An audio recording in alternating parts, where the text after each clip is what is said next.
Hello, I'm Simon, and welcome back to the Bookster podcast from inside the SaaS holiday rental software company Bookster, based in Edinburgh, Scotland.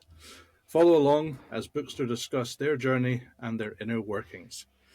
Thank you for joining us, and we hope that you find these conversations insightful and ultimately helpful. Today, I'm joined as always by CEO and co founder of Bookster, Robin Morris. Robin, hello. Hello, Simon. Nice to see you again. Nice to see you too, yeah. Today, though, we're also joined by Bookster's support lead, Adam Aaron. Hello, Adam. Hello, Simon. You've obviously told everyone what I do now, so you've stolen I my gave it thunder. away. Yeah. Sorry. Well, perhaps you could explain what support lead means and what your role is. Well, my role when I started Bookster was actually different. So I've been with Bookster quite a while, but I actually started. I believe the last episode was on Caravan Site Finder. So I actually started when in those days. And was hired to originally help with a sort of shoot off site for caravans and motorhomes, I believe. Turns out I wasn't very good at it. So had a conversation with Robin one day where he said, "How would you like to concentrate a bit more on support?" So that's kind of where I've been ever since. I would say support lead, we're a fairly small team, so we all contribute to support. But yeah, I suppose I get to control it, so I'm the lead. Yeah, and I've been doing that. I think for most of the time I've worked at Bookster now, which is quite a while. Cool. No, great. We'll come back to the size of the business later on because we haven't had a question from one of our listeners about that, so that ties in well. Last week, we were talking, Robin, about the sort of four pillars that the business is structured on. That's right. Four sort of key pillars.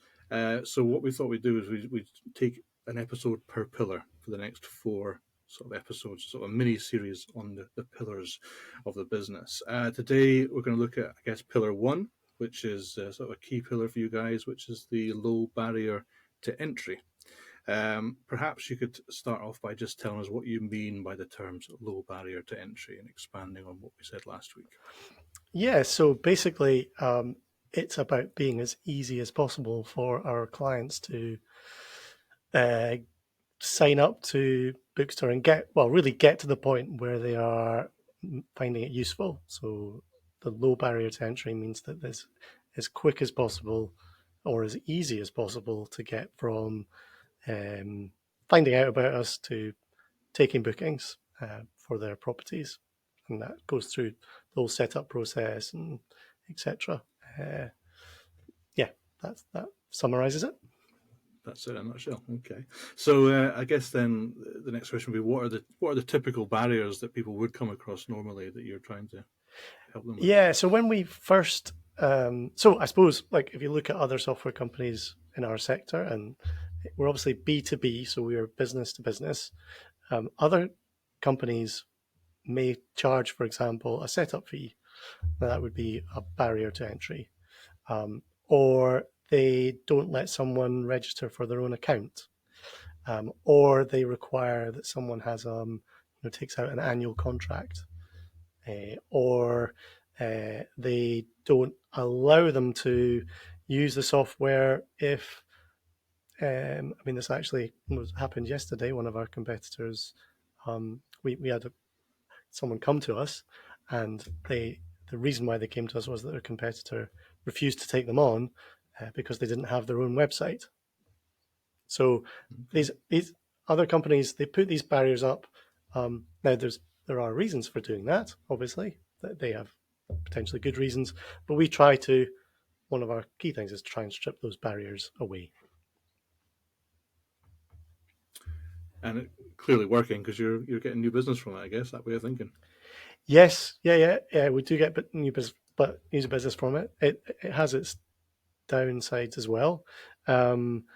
So it means that we get quite a lot of people signing up who maybe aren't appropriate for us or for Bookster. So they might be looking to, I don't know, running a hotel, or a, maybe they've got a tennis coaching business or something, or with our name, they're maybe looking to sell books or something like that. I don't know.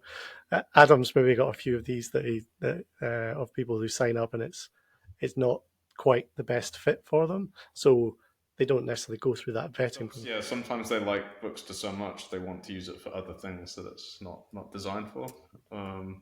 Would be, I suppose, a fairly typical one. Um, it would be great. I think we had a client one time who said, I want to run my customer relationship manager. I want that to be Bookster. Um, Unfortunately, we're a property management software, not a customer relationship manager, so it's not something we do. But yeah, people tend to like it because of the low barrier, I suppose. So, I mean, how does within? I mean, as a team, I guess, how do you achieve this sort of low barrier, for the customer? What's sort of different? I guess. I mean, you've sort of outlined it already, I suppose. But I mean, as working as a small team, does that make it different for clients?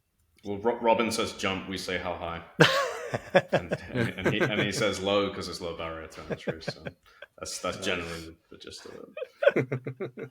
I forgot to warn Simon about your jokes. Um,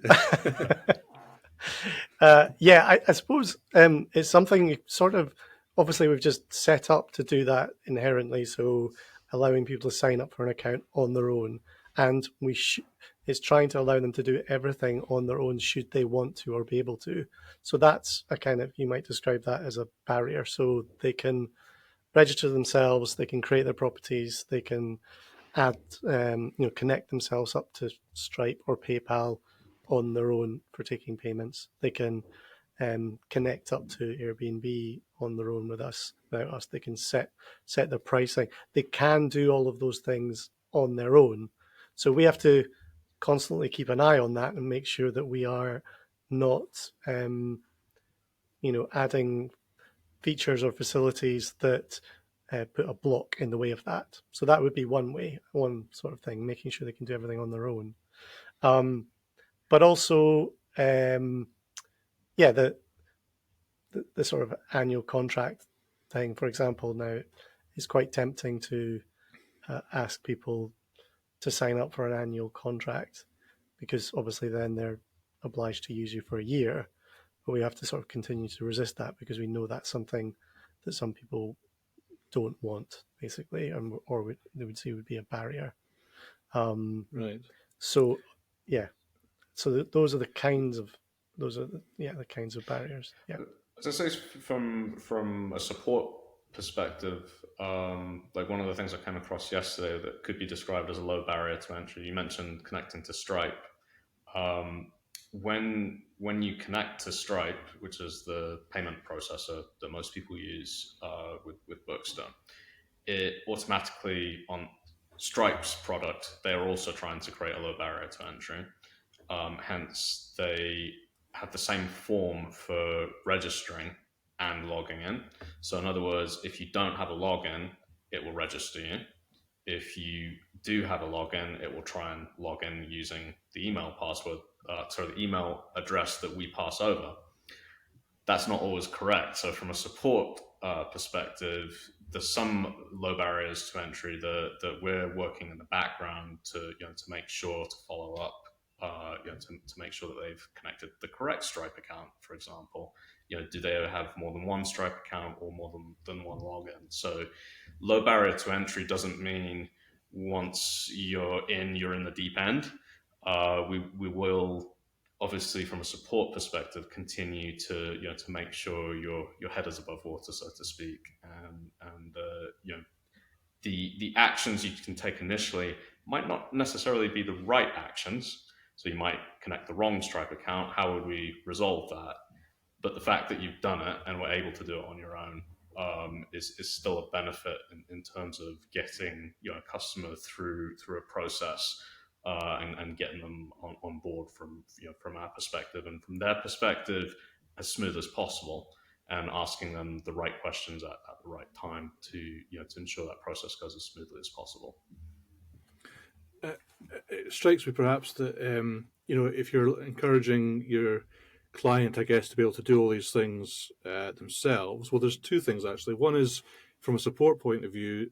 Does that mean you have perhaps more work to do sometimes because they'll mess it up Sometimes, along the yeah. route? And yeah, Sometimes, yeah, yeah. I mean, but that's that's our problem. Not it shouldn't be the client's problem. In other words, and I mean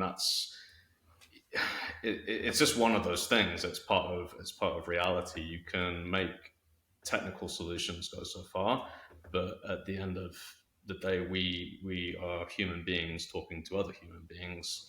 There's a lot of just how you relate to people. I think another low barrier to entry could be described as how approachable you are and how personable you are as a company. And I think we do pride ourselves in that, and that is one of the reasons we have probably remained a small team.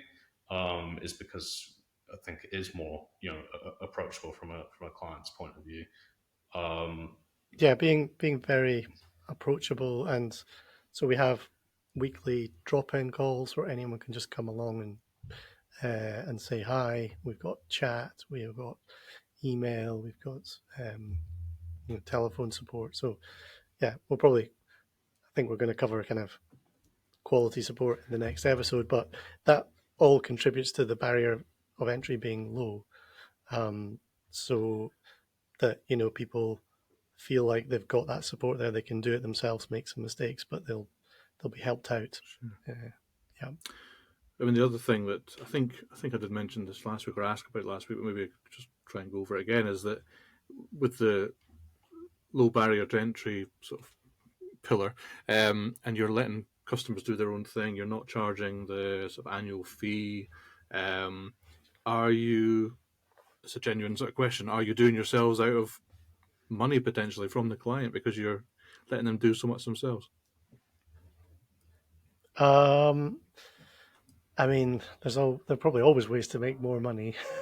um, It's just an so interesting choice, isn't it, to allow the customer to do so much by themselves? I guess. yeah, I mean, a lot of our competitors would uh, charge, so they would be explicit about it. They would charge a setup fee. So the kind of onboarding is sort of covered by like a setup fee, basically. And those setup fees can be quite large. Um, you know, hundreds and hundreds of pounds, basically £1,000 or whatever, to make sure everything's working. We essentially do that for free. So there is an argument that yeah, we're losing money by not charging that fee, but um, we want to make it as easy as possible for people to get themselves up and running. So yeah, I suppose also the proof is in the service. So you can claim software is better because you're charging this fee up front, but what you'll tend to find is people stick around for a year and then they leave because they're just covering their costs. Whereas we're trying to get people to be on board with us as on our journey as much as theirs, I suppose. And it's important that we build that trust in a natural way. I feel like an upfront cost is you're you're kind of asking for that trust before you've earned it in some ways, and I think it's important to earn that trust. Yeah, I mean that was the other thing I was just sort of thinking while you're talking there. Does your method, does your um, method, the way you do things, does that build trust? Do you think with your clients easier than perhaps someone who is only with you because they've paid £1,000 on January and they have to be with you for another year? I think so. I mean, I would like to think so. I would hope our client testimonials could speak for that. But yeah, I mean, I would say yes. is the answer. I would say, yeah. Everyone's, people have different attitudes to things, I suppose. So there might well be some clients who want to commit to something. They want to pay for a year. They want to, make sure that it's kind of, by paying that amount, they've got a contract. So there are clients that would like that too. So, that's, we do have that ability if that's what they want. But yeah, I think waiving those fees makes the barrier lower. The other sort of area, which again maybe we'll cover in more depth later on, but we try to, Bookster as a solution is an attempt to cover most bases reasonably well. So we're kind of, jack of all trades isn't maybe the right way, but we're trying to get something in place where um, it can it's trying to solve that problem of running a holiday rental business. Now, other software, for example, a good example of this is our instant websites. So you can go in, create an instant website, get it up and running on your own domain super quick. It's quite fixed. There's only a few different styles. It's relatively, doesn't have a blog section. It doesn't, it's not super flexible, but it does let you get a website up and running super, super fast, like literally 5 minutes. So that's a kind of good example of the philosophy that we brought to that. If you want your own website that's very flexible, you go off use WordPress, go off use, Squarespace or something else. If you want something that you can mess around with yourself, but inside Bookster, we've got this solution that's fast, simple to use, simple to understand, and very quick. And that kind of applies hopefully across a lot of the bases. It's quick to sign up to Stripe and easy. Hopefully it's relatively quick and easy to get your properties up and running. So that's the philosophy of the software, but it does link into the barrier being low. So it's like, yeah, you can get yourself up and running fast. Hopefully that makes sense. And I guess it maybe helps because you're a small team that people can do so much themselves potentially and not taking up a lot of staff time to do all this work that other companies would perhaps do with them. Do you know what I mean? I'm not so sure if that makes a difference between a small team or not. I mean, I would say where a small team comes into that is there's not as much bureaucracy. Going, it's not departments talking to other departments. Um, it's very much more ad hoc, I suppose, in terms of how we deal with that. But I mean, that being said, I'd say it's almost. I mean, we've it's perhaps a subject for another episode, Robin. I don't know, but we've talked in the past about actually the tendency to just shout out what we need without distracting or doing that and distracting other people from their work because it's such a small and close knit team. There is a tendency sometimes to to disturb people from doing their job, I suppose. And for me, it's just telling bad jokes, but for other people, it might it might be a tendency to just be too informal sometimes. So I think there's a balance to be struck there. Um, as far as the size of the team in reference to your question, I don't know that it does make a difference in that regard. Okay. No, that's cool. I mean, I think, like you said, the sort of size of team, etc., we'll talk about maybe a bit more in the next episode anyway. But I think we've probably sort of gone through most of the questions about low barrier to entry, unless you have anything else to sort of add to this that you haven't mentioned already. No, I mean, I suppose only that. I mean, I suppose we briefly covered on that there are some downsides to this approach. Which is that people do sign up and it's not always the right thing for them, or because it's kind of easy to get into. In fact, people sign up when they're actually looking to book a holiday. That is quite common. Because we turn up in those search results. So yeah, our sales guy will follow up with them and say, "Oh, I see you registered for Bookster and you haven't done very much. How can we help?" And they're like, "Oh, I was trying to book a holiday." Or the barrier to entry is lower for us in terms of asking us than asking one of our suppliers directly. That is true. If it's Yeah, an integration, that is so very there is true. that. But I think that's um, yeah. So that an example of that. So we connect to Booking.com, Airbnb, Verbo, Stripe. Say you're talking about now. People have support questions about those services, and Right. because we're very accessible, they'll ask us first. Okay. So I guess, yeah. So there's a danger your time is taken up by questions that don't necessarily concern you, I guess. Yeah. Cool. Okay. Well, look, I think it's been an interesting chat again. I think it's a great sort of way into these sort of 4 pillars that you sort of run Bookster on. Interesting to learn about this one. If anyone has any questions on what they've heard today, it'd be great to email them in to the usual email address, which is podcast@booksterhq.com. We've also got our sister podcast, Smashing Your Holiday Rental Goals. That's out there in the world as well, so check that one out. We'll put a link to that in our show notes here. If you'd like to leave a positive review for this podcast or the Smashing Your Holiday Rental Goals podcast, that would be a great thing to do as well. Thank you both for your time this afternoon. Thank you. And we will do this all again very soon. So for now, goodbye. Goodbye. Bye.